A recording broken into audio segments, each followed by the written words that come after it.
Kinilala ng 10th Platinum Stallion National Media Awards 2025 ang PTV Sports at iba pang programa sa People's Television Network.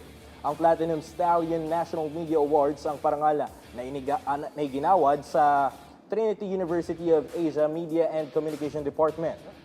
Kabilang sa mga nakatanggap ng 10th Platinum Stallion Awards ang Schoolmates, Public Eye, Rise and Shine Pilipinas at Eats Fun na ginanap sa Trinity University of Asia kagabi.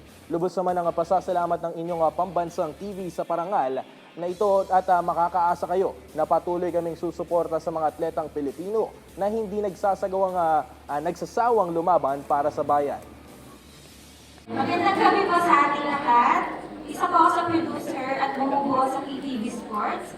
At sa ngalan po ng aming OIC, si Mr. Dean Celeste, at sa mga kasamahan po namin sa trabaho at kapwa-producer ko po, na kami po ay puso nagpapasalamat sa award na natanggap po namin.